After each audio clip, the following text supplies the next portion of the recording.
August 29th, 1907. Quebec City, Canada.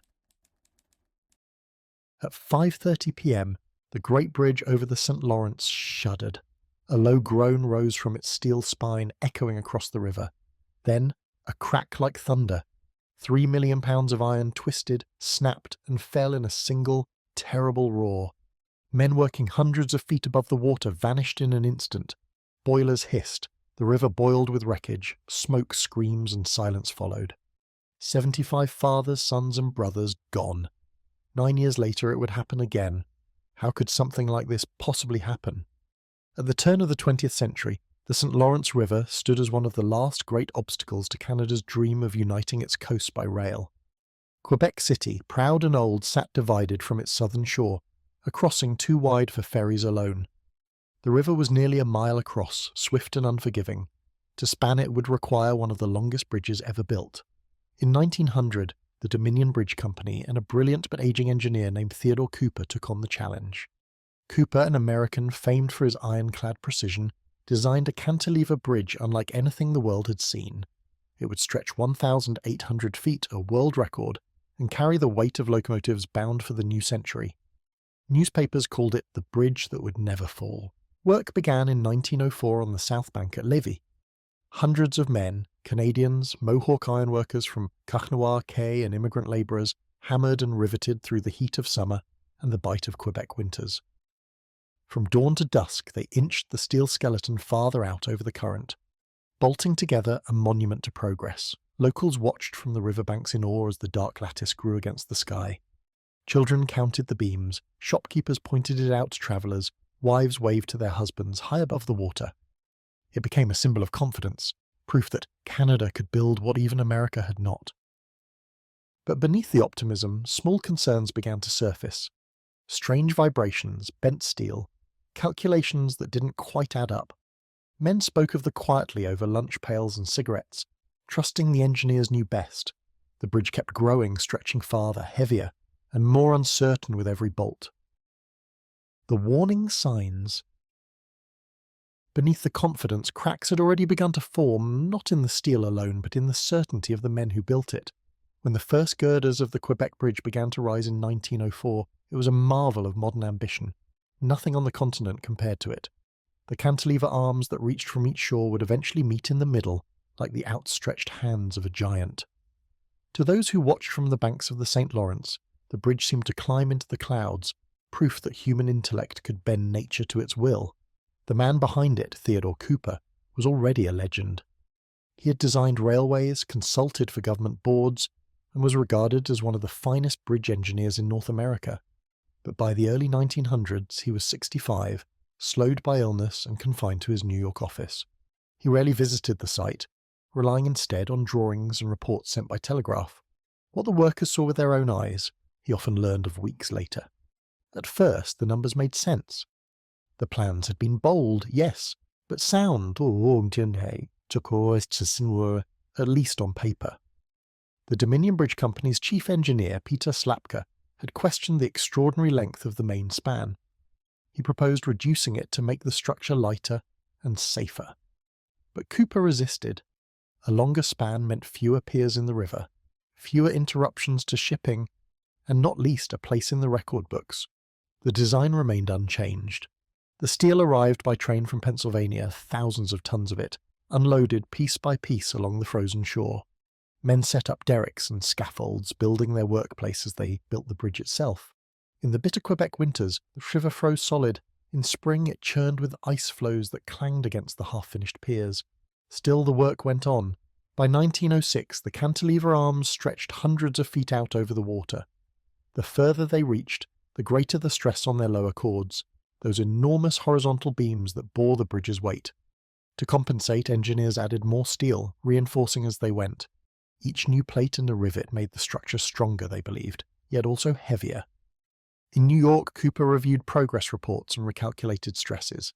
Somewhere in those calculations, an error crept in. The assumed weight of the bridge was far less than the real one. Each new girder added thousands of pounds more than the design had allowed. The margin of safety shrank day by day, and no one realized it. Among the men on site, small signs appeared first, but subtle, easy to dismiss. Bolts that refused to line up perfectly, slight bends in the web of a beam. When a measurement seemed off, foreman ordered it corrected and moved on. After all, the bridge was enormous, some flexing was expected. Steel, they said, had a life of its own. But the distortions grew. On the lower chords near the south anchor arm, workers noticed the metal beginning to bow. It was not visible from a distance, only when you stood close, tracing the line of rivets with your eye. One man described it as a gentle sag, another as a belly in the steel. They told their superiors, who in turn sent word to Cooper. Cooper, alarmed, telegraphed back in March 1907, "Stop work and investigate." For a brief moment, the Great Bridge stood silent over the river, while measurements were taken. The results were troubling, yet not disastrous. Dominion's local engineers assured him that the deformations were small and could be explained by temporary strain. Cooper accepted the explanation and allowed work to continue. Through the spring, the project pressed forward. Riveters hammered, hoists groaned, and the cantilever arms crept ever farther toward the centre. Each new section added weight and multiplied the forces at play. The men on the lower chords began hearing faint, rhythmic clicks when the wind shifted, the sound of rivets moving in their holes. Some said it reminded them of a ship's timbers creaking in a gale. By early August, Cooper received another troubling letter from the site. The bends had deepened. The numbers no longer matched his expectations. He telegraphed again, instructing the engineers to measure every lower chord and send him the data immediately. Days passed before the results arrived. When they did, Cooper studied them in silence. The deformations were far greater than before, nearly double. On August 27th, he sent a curt reply, "Add no more load until I advise." It was an order to halt construction, but the message reached Quebec slowly, delayed in transit. By the time it arrived on site, the foreman had already scheduled another heavy section to be lifted into place that week. Stopping the job would mean idle men, wasted days, and anger from the Quebec Bridge and Railway Company, the client pushing to finish the span before winter. Schlapka, confident that the structure could bear it, chose to proceed. 2 days later, August 29th, was warm and clear. The river shone like polished glass. Dozens of men clambered across the framework, tightening bolts and guiding new girders into position. On the south arm, several labourers paused to examine one of the cords that had concerned them for weeks. The steel looked bruised, faintly buckled near the joints. They exchanged glances but said nothing. At 5 p.m., the final section for the day was nearly in place. The air was still, broken only by the clatter of hammers and the whistle of a foreman signalling for the crane to lift. A few minutes later, those nearby heard a sharp metallic ping, then another. The sound came from below, where the massive lower chords met the pier. One man shouted, "What was that?" No one had time to answer. The signs had been there all along, etched in steel and silence, yet each one had been reasoned away, dismissed as normal, temporary, or exaggerated. Even Cooper's warnings had been softened by distance and deference. No one wanted to believe that the bridge, their bridge, could be unsound. In truth, the danger was not hidden at all. It was visible in every strain mark and bent plate. But the human mind is adept at ignoring what it cannot bear to face. Pride, deadlines, and faith in authority formed a wall stronger than any riveted beam. In the days before the collapse, the bridge was a paradox of beauty and peril, sunlight flashing on steel, men laughing in the wind, unaware that the structure beneath their boots was fatally overstressed. The instruments could not warn them. The calculations had failed them. The hierarchy of command had silenced them. Somewhere in New York, Cooper paced his office, awaiting the next telegram. He sensed the numbers were wrong, but did not yet grasp how wrong. His health was failing. The project consumed his waking thoughts. To abandon it now would mean professional ruin. He convinced himself that the structure could hold a little longer, just until he verified his figures. By the morning of August 29th, the bridge carried the weight of its own ambition. Tens of thousands of tons of it poised above the river. The men who worked there felt pride, but some also felt unease. "She groans now and then," one labourer said to another, "like she's talking to us." They laughed it off. In the language of steel, groaning was a sign of life. That afternoon, the yard whistle blew for the final shift. On shore, families prepared supper. Smoke curled from chimneys. Across the water, the bridge glimmered against the sky, its shadow stretching long and dark over the current. Beneath it, the river moved steadily toward the sea, as if nothing at all were about to happen. The story of those final weeks is one of small decisions, each defensible in isolation, each catastrophic in some. An engineer's overconfidence, a company's haste, a telegram that came too late. Together they formed a chain stronger than steel, a chain of human error that would snap in an instant. When the first cord fractured that evening, no one truly understood what was happening. The sound was not a single explosion, but a chorus of metallic screams. Beams tore free, rivets sheared like bullets. The massive cantilever arm twisted downward, dragging men and machinery with it. In less than 15 seconds, the work of 3 years disintegrated into the river. Those who survived would later recall that the bridge seemed to hesitate before it fell, as if taking a breath. Some thought it was the wind. Others said it was the voice of the bridge itself, giving one last warning that no one could hear in time. The tragedy that unfolded that day would claim 75 lives and haunt Canadian engineering for generations. Yet its seeds were sown long before the final moment, in miscalculated loads, ignored warnings, and a culture of silence. The Quebec Bridge did not simply collapse, it was allowed to fail. And as night fell over the St. Lawrence, the glow of the setting sun caught the drifting pieces of steel and turned them red, as if the bridge itself were bleeding into the water. The disaster unfolds. The morning of August 29th, 1907, broke warm and still over the St. Lawrence. Mist hung low on the water like breath that refused to rise. To the men arriving at the South Shore site in Lévis, it seemed an ordinary Thursday, one more day in a season of endless days. They lit their pipes, joked about wages, and crossed the gangways that trembled faintly beneath their boots. Above them stretched the unfinished giant, 1,800 feet of iron and ambition, its black ribs catching the first light of dawn. By mid-morning, the clang of steel echoed clear across the river. Riveters perched on beams barely a foot wide, sparks raining past their legs into the current below. Foremen barked orders in French and English. The sound of hammers rolled like gunfire. The bridge's south arm now reached 1,200 feet from the shore, so long that standing on its tip made a man feel as if he were floating between earth and sky. Beneath, the St. Lawrence moved with slow authority, wide enough to swallow every mistake. At the centre of this world worked Mohawk ironworkers from the Mohawk community, famed for their fearlessness in high places. They moved with the easy balance of men who trusted their feet more than the planks they stood on. Among them was Peter Rabbit Stacy, barely 23, who carried his lunch in a tin pail tied with string so it wouldn't fall into the river. He had spent 3 years on the bridge and planned to marry that winter. When asked if he was afraid, he only smiled. The steel talks to you. You just have to listen. By noon, the heat shimmered through the girders. Far below, the water turned the colour of mercury. Work slowed to the rhythm of exhaustion. Men rested on beams, legs dangling over nothing, their laughter carried away by the breeze. They could feel the bridge breathing beneath them, the faint expansion of metal warmed by the sun. It had always done that. No one worried. At 2 p.m, Foreman James McCrillis received word from the shop floor.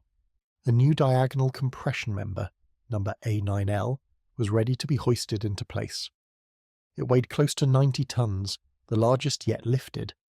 The massive traveller crane that crawled along the upper cords groaned to life, its engine coughing black smoke. Below, teams prepared the pins and bolts that would hold the new member in line. Every addition meant more load on the lower cords, the same ones that had shown signs of distress. No one spoke of it openly. Rumours had spread about the bent steel near the pier, but the official order from New York had come late. The men trusted that someone, somewhere, had cleared the danger. Work, after all, was how they ate. By 4:30 p.m, the sun began to tilt westward. Shadows lengthened across the river, and the entire skeleton of the bridge seemed to glow from within, each beam catching the low light like molten glass. From the North Shore, townspeople often gathered to watch at this hour, children pointing at the men who appeared like ants on a cathedral. The newspapers had promised a triumph of modern engineering.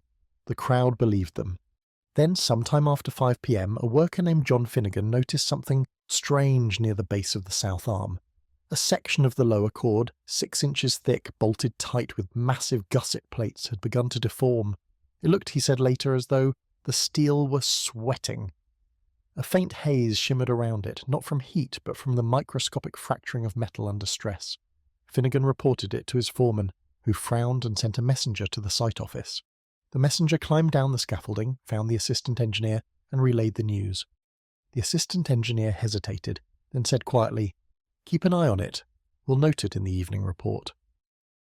Minutes later, a loud ping rang through the structure, a clean musical note, like a tuning fork struck by an unseen hand. Every man nearby stopped. Then another ping, lower, duller. Someone muttered that a rivet had sheared. A foreman called up, "Easy, boys. Keep steady." At 5:30 p.m., the Traveller crane reached the midpoint of its path and halted. The operator, Tom Larson, wiped his hands on a rag, waiting for the signal to begin lowering the new member. He would later recall feeling the whole machine shiver. Not sway, the bridge always swayed, but tremble, as if the iron beneath him had turned alive. Below him, along the lower chord between panels 8 and 9, an audible crack split the air. Witnesses compared it to the firing of a cannon. For a single, impossible second, the entire south arm bowed downward, its lattice distorting into a giant wave of steel. Then came the roar. The sound defied comprehension. It was not an explosion, but a series of them, rapid, deafening as beam after beam gave way. The great cantilever arm folded like cloth, each fracture triggering the next in an unstoppable chain. Men screamed warnings that vanished in the noise. The Traveller crane, 90 tons of iron, slid from its track and plunged toward the water, taking Larson and 6 others with it. The collapse lasted less than 15 seconds. From the north shore, spectators saw the south end of the bridge sink first, its tip striking the water with a force that sent a geyser 50 feet into the air. Then the central span tore free, twisting as it fell, the air filled with dust and flying rivets. The entire structure disintegrated into the river, a wave of steel and smoke racing outward like a blast from a volcano. On the south bank, workers ran for their lives as the pier buckled. Some jumped, some clung to cables, others vanished beneath a rain of girders. Those in boats nearby were thrown into the churning water, their vessels crushed by falling debris. The river, moments earlier, smooth and silver, became a graveyard of twisted iron. When the last echo faded, the only sound left was steam hissing from broken machinery. A dark haze rose above the water, dust, smoke, and the fine mist of shattered metal. The massive bridge that had taken 3 years to build was gone, reduced to a tangled heap spanning less than 200 feet of the river's width. On shore, silence held for several seconds before reality returned. Then came shouting, running, chaos. Survivors stumbled out of the smoke, faces grey with ash. One man's shirt had been torn away by wind alone.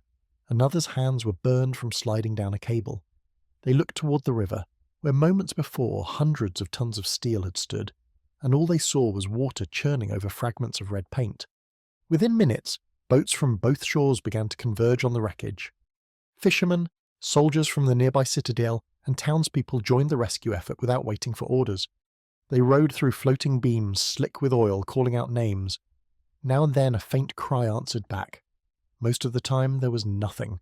The first body recovered was that of a riveter from Levi, his hand still clutching a wrench. He had fallen nearly 200 feet. Others followed, some miraculously alive, clinging to bits of framework, others motionless. The river carried them slowly downstream, as if reluctant to let them go. On the southern shore, a temporary infirmary sprang up in a tool shed. Doctors from Quebec City arrived by carriage, bringing lanterns and bandages. They worked through the night, dressing wounds and taking names that few could spell correctly. Families gathered at the edge of the cordon, weeping, begging for news. The list of missing grew with every hour. The telegraph office in Levi crackled to life, sending a brief, almost unbelievable message to New York. Bridge collapsed 5:30 this evening. Many men killed. The message reached Theodore Cooper just before midnight. Neighbors later said he went white, whispered, "Oh my ear," and collapsed into a chair. He would never again set foot on a bridge site. Back in Quebec, the night deepened. Fires burned along the shoreline where rescuers had built torches to light their search. The twisted wreckage glowed faintly red in the reflection, a ruin so vast it seemed impossible to comprehend. Some said the sound of snapping metal still echoed hours later, a phantom chorus carried by the wind. At dawn, the scale of destruction revealed itself. The South Anchor Pier jutted from the river, like the stump of a broken tooth. On the north side, only the first few panels of the cantilever remained intact. Everything between them, nearly half a mile of bridge, had vanished. Floating among the girders were the remnants of men's lives: lunch pails, gloves, boots without feet inside them. By the end of that first day, 75 men were confirmed dead. 22 bodies were recovered within 24 hours. The rest would take weeks. The Mies St. Lawrence carried many downstream to the sea where they were never found. The Mohawk community of Kahanawaki lost 33 of its sons, an entire generation of high steelworkers gone in an instant. Reporters arrived from Montreal, Toronto and New York, their headlines sombre yet tinged with awe. Greatest bridge disaster in history, one declared. Another called it the fall of a modern wonder. Cameramen photographed the twisted mass for newspapers around the world. To many readers, the sight seemed less a failure of engineering than an act of divine retribution against human pride. But for the families standing along the shore, it was not a parable. It was the sound of a husband's watch found in the mud, stopped at 5:33 p.m. It was the sight of children clinging to their mothers' skirts as bodies were brought ashore beneath tarps. It was the smell of oil, iron and grief. Through the night, the river kept its secrets. Lanterns swung from boats and from the few upright beams that still jutted above the current, throwing long, trembling reflections across the water. The rescuers worked by touch more than by sight, guided by the groan of shifting metal and the faint smell of creosote from the ruined timbers. When dawn came, they were still there, black-eyed, soaked and shivering, unwilling to leave what remained of the bridge or of their friends. By sunrise on August 30th, the first full day after the fall, word of the disaster had spread across Canada. Special trains brought reporters, engineers and officials from Ottawa. Crowds gathered along the riverbanks, silent and stunned. Some carried flowers, others carried notebooks. The smoke still drifted from the wreckage, rising like incense from a cathedral turned to ruin. The Dominion Bridge Company erected a temporary platform on the south shore, where rescuers laid each body as it was brought in. Identification was difficult. Many had been crushed beyond recognition, their clothes torn away, faces blackened by oil. Family members moved among them in quiet procession, calling out names, clutching photographs, searching for a sign. Now and then a cry broke the hush, echoing off the stone cliffs. Then silence again. Among those waiting was Mary Stacy, fiancée of Peter Rabbit Stacy. She had come from Kahanawaki that morning, her hands red from gripping the train seat the entire journey. When they brought him ashore, his lunch pail was still tied to his wrist. She pressed her face to it and wept. Around her, other Mohawk women began to sing softly in their language, a low rising chant that carried across the water. Even hardened riveters removed their caps. The newspapers would later write about the heroism of the Mohawk workers. But in the days immediately after the collapse, grief outweighed pride. Entire families had lost fathers, brothers, sons. In Kahanawaki, the church bell tolled 33 times. Funerals were held in quick succession, coffins arranged in rows like sleepers. The priest could not find enough words. They built the sky, he said simply, and the sky took them. Meanwhile, the engineers arrived to see for themselves what had gone wrong. Among them was Henry Holgate, sent from Montreal by the Canadian government, and Professor C.C. Schneider, representing the American Society of Civil Engineers. They stood on the southern bluff overlooking the wreckage, sketchbooks in hand measuring angles through the haze. The scene was almost incomprehensible. Massive girders twisted like wire, entire panels crumpled into the riverbed. One plate, 16 inches thick, had folded in half. The scale of the forces defied imagination. The inquiry began within days. Survivors were called to testify, foremen, riveters, and clerks who had handled telegrams from New York. Each told the same story: warnings sent, delays received, orders misunderstood. The panel listened grimly, the weight of 75 deaths pressing heavier than any load of steel. The evidence was devastating. Calculations in the original design had been wrong by thousands of tons. The lower cords, intended to bear 10,000 pounds per square inch, had been carrying nearly 20,000. The very moment Cooper ordered the halt, the bridge was already doomed. The failure was inevitable, Schneider wrote in his notes. The wonder is that it stood as long as it did. When the official report was released that winter, its tone was cold and clinical. The collapse was due to the failure of the lower cords under excessive stress. But between the lines lay the human truth. ambition unchecked by humility, oversight clouded by pride. Cooper, shattered by guilt, withdrew from public life. He never built again. He would die a recluse in 1919, the Quebec Bridge still standing unfinished in his dreams. The recovery dragged on for weeks. Teams of divers, their suits weighted with lead, descended into the murky water to search the tangled mass below. Visibility was almost zero. They groped blindly through beams sharp enough to slice rubber. Many came up bleeding. One diver surfaced clutching a watch that had stopped at the exact moment of collapse, 5:33 p.m. He handed it to the coroner without a word. On shore, the Dominion Bridge Yard became both morgue and memorial. Each evening, when the whistle blew to end the day's grim work, the survivors stood together in silence. Some still heard the echo of the fall in their sleep, a deep metallic thunder that returned each night just before waking. They called it the bridge dreaming. Winter arrived early that year. Snow settled on the wreckage, softening its outlines, hiding the violence beneath a white calm. Children skating on the frozen river could see the twisted beams just below the ice, black veins running through the pale surface. To them, it was part of the landscape, a cautionary monument rising from the water. Adults, though, could not look without remembering the sound. In the months that followed, committees argued over whether to rebuild. The government feared the cost. The rail companies feared the shame of abandoning the project. Finally, in 1908, it was decided. The bridge would rise again, stronger, safer, and finished, in honour of the dead. A new design was commissioned, this time with double the safety factor, thicker chords, more conservative spans. The contract passed to the St. Lawrence Bridge Company under engineer Ralph Majeski, who swore publicly, "There will be no second tragedy." But in those early days after the first collapse, before promises and politics, Quebec City mourned. Churches overflowed. Flags hung at half-mast from every government building. The Parliament in Ottawa observed a minute of silence, the first time it had ever done so for industrial workers. The tragedy transcended class and the language. It united the country in disbelief. The Mohawk men were remembered as heroes. Their families received modest compensation, small sums that did nothing to fill the empty chairs at their tables. Yet from that grief came a lasting legacy. The Mohawk Nation's bond with high steelwork passed down through generations. To this day, descendants of the Quebec Bridge workers build the skylines of New York, Chicago, and Toronto. Every time they step onto a beam, they honour those who fell into the St. Lawrence.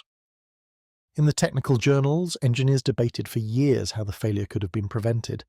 Some blamed the use of Nicholson winter steel.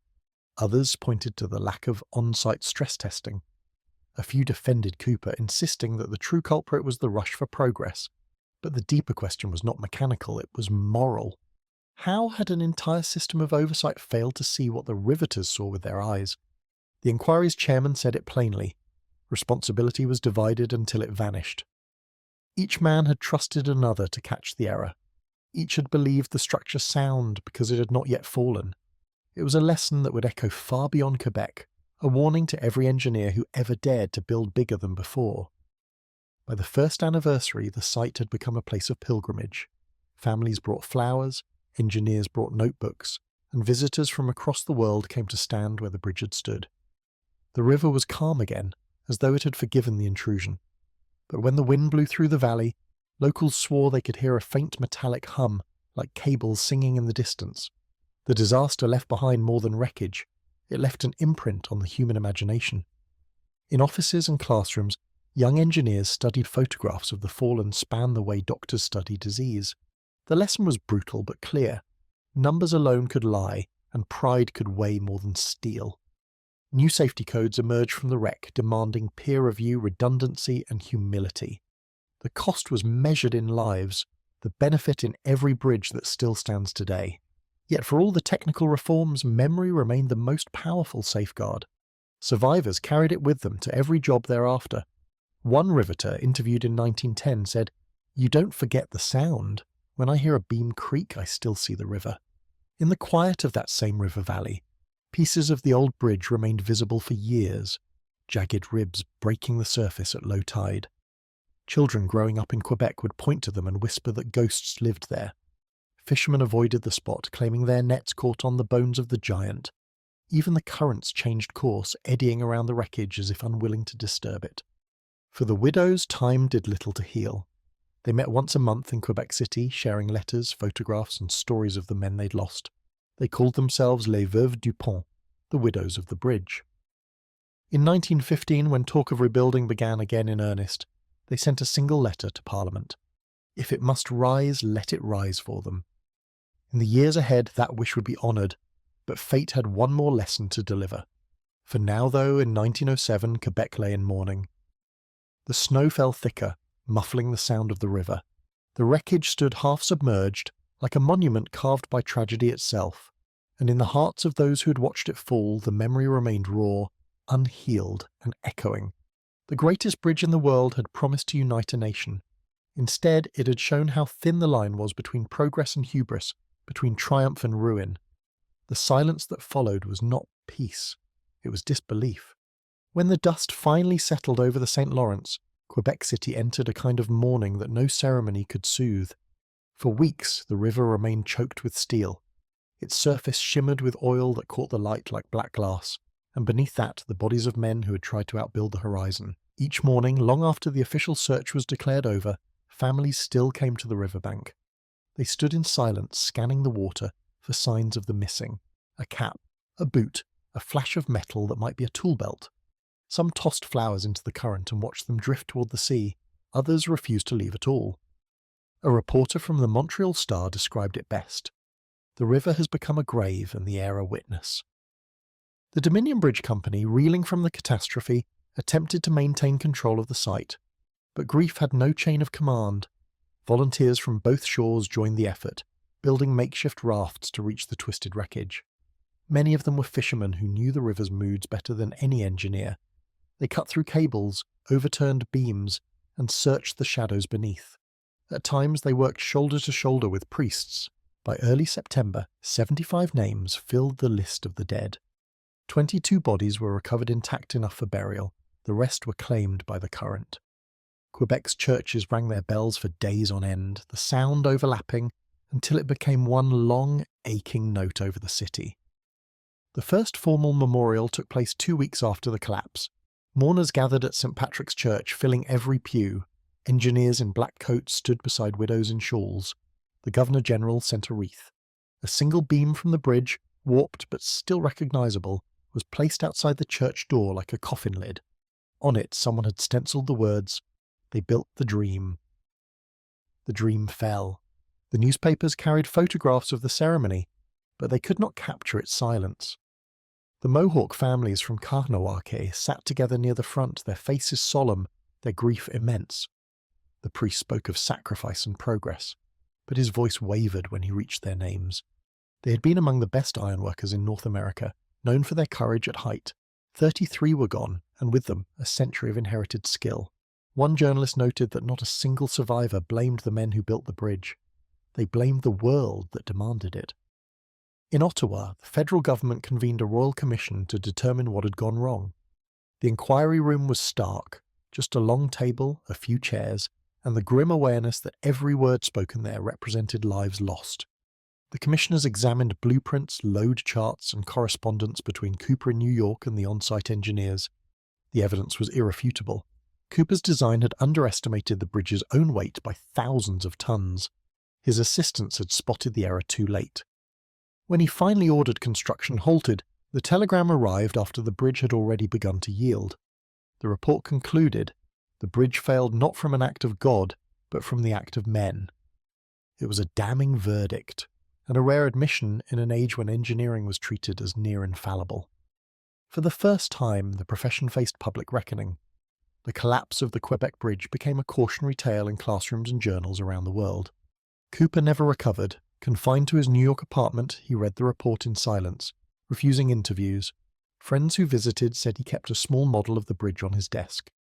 He would stare at it for hours, tracing the broken span with his fingers. One evening he murmured, "The numbers betrayed me." But the truth was harsher. It was the faith placed in those numbers that had betrayed the men. In the years that followed, the wreckage remained a scar on the river. Pieces of the old bridge jutted from the ice each winter, black against the snow. The site became both warning and pilgrimage. Engineers came to study it, families came to remember. Canada's government faced the difficult choice: abandon the project, or rebuild and redeem it. To leave it unfinished would be an open wound, a symbol of failure too large to ignore. Yet to rebuild meant facing the ghosts that still lingered beneath the water. In 1908, the decision was made. The Quebec Bridge would rise again.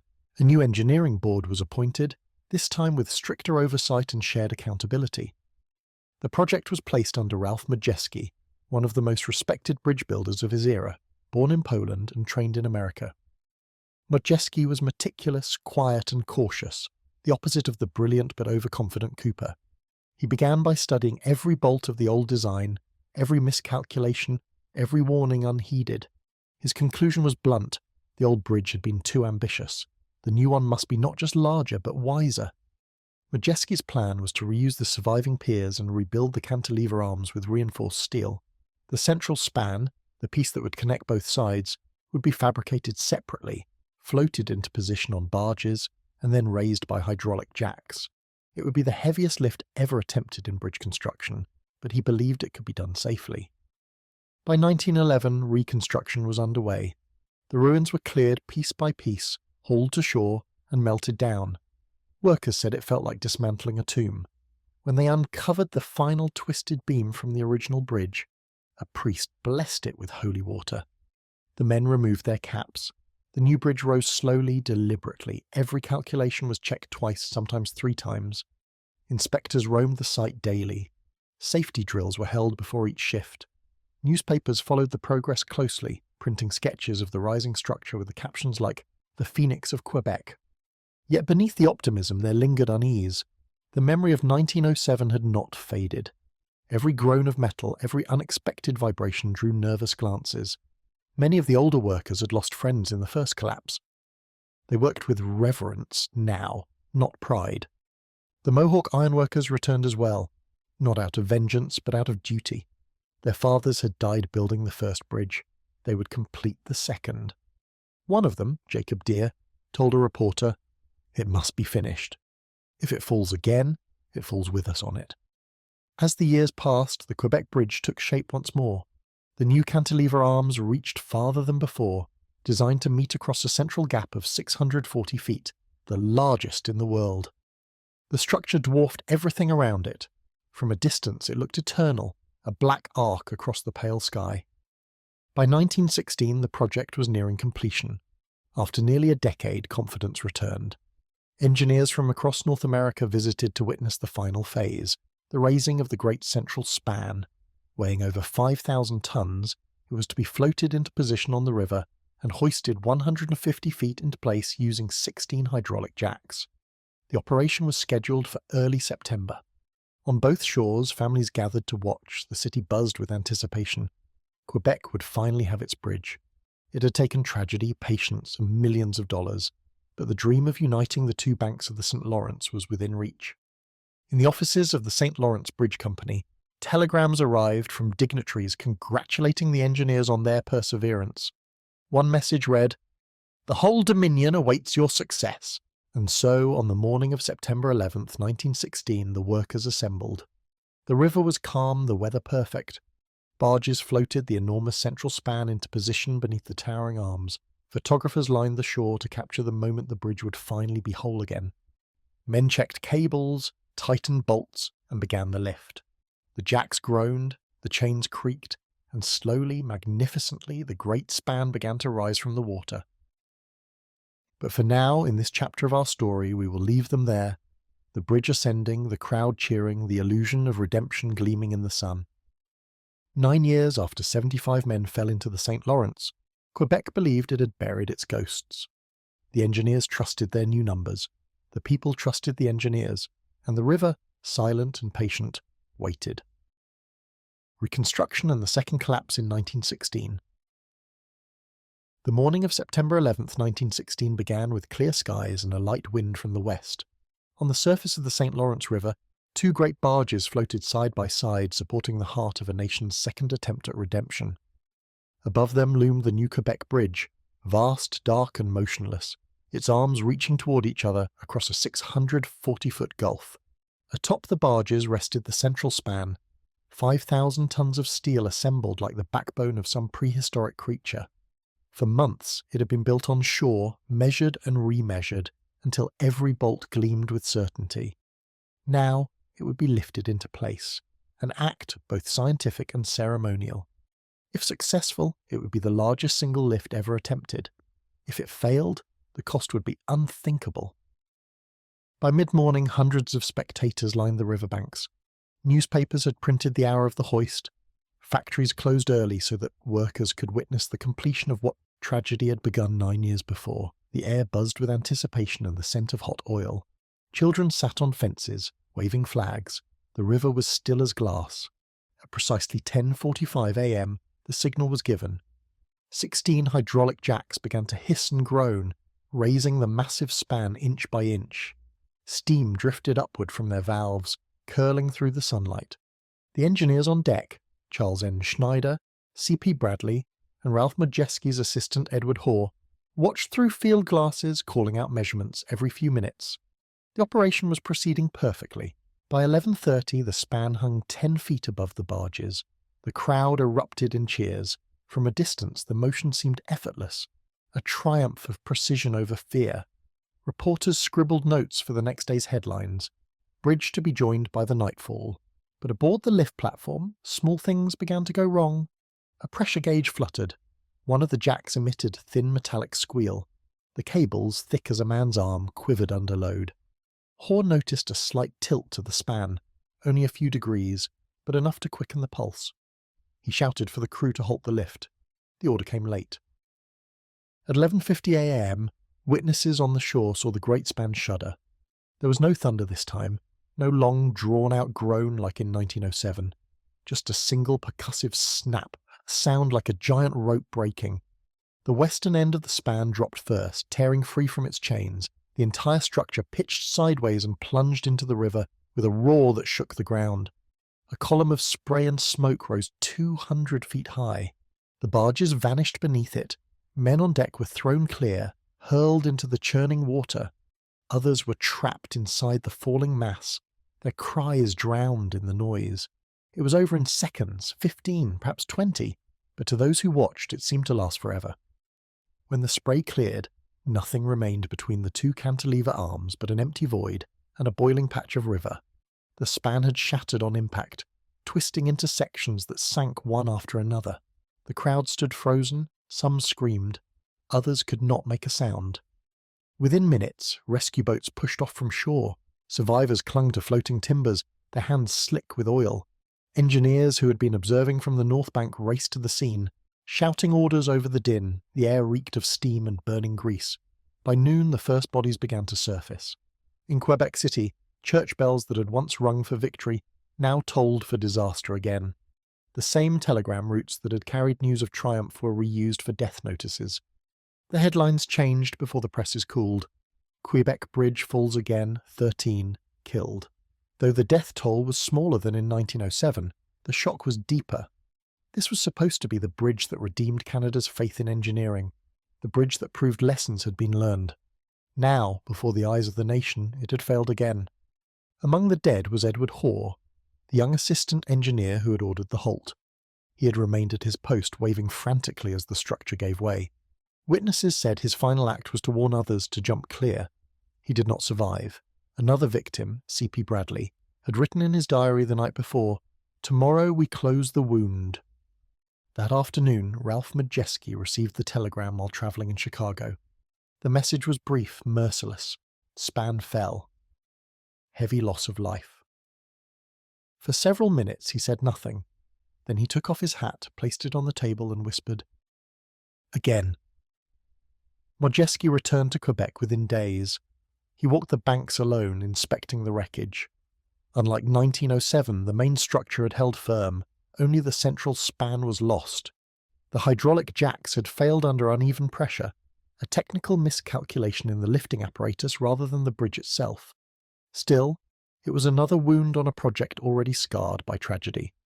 Investigations began immediately, but this time there was no rush to assign blame. Modjeski himself demanded full accountability. "The bridge will stand," he said, "but not until it deserves to." For months, the work stopped while engineers redesigned every joint of the lifting system. The dead were buried quietly in family plots, their names added to the long list begun 9 years earlier. Public faith wavered. Newspapers questioned whether the bridge was cursed. Some editorials urged abandoning it altogether, arguing that the river had claimed it twice and would not let it pass. Yet the nation could not turn away. The Quebec Bridge had become more than steel. It was a test of endurance, a monument to both failure and persistence. When construction resumed in 1917, the war in Europe overshadowed all else. Many of the men now working on the bridge had brothers or sons fighting overseas. They laboured under the twin shadows of battle and memory. Safety lines hung from every beam. Inspectors recorded each lift in duplicate ledgers. The work proceeded inch by cautious inch. At last, on September 20th, 1917, the new central span, rebuilt, recalculated and consecrated by loss, was raised successfully into place. No cheers erupted this time. The crowd that gathered on the shore watched in silence as the final bolts were set. When the engineer in charge signalled completion, a single whistle blew, a short, mournful note. The bridge stood at last. It was the largest cantilever bridge in the world. It had taken 17 years, 2 collapses, and 88 lives to complete. Newspapers called it the most expensive lesson ever built. In the months that followed, trains began to cross the new span. Locomotives slowed as they reached the midpoint, as though paying respect to the ghosts beneath them. Passengers leaned out to see the view, miles of river, endless sky, and most never guessed what lay below.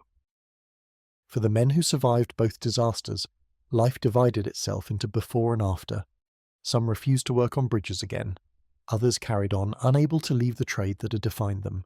A few returned every year on the anniversary, standing on the shore as the sun set in the same direction it had on both collapses. They said the light always looked the same, gold fading to red over the river. In 1919, when Theodore Cooper died alone in New York, his obituary mentioned the Quebec Bridge in a single sentence. His last design became his undoing.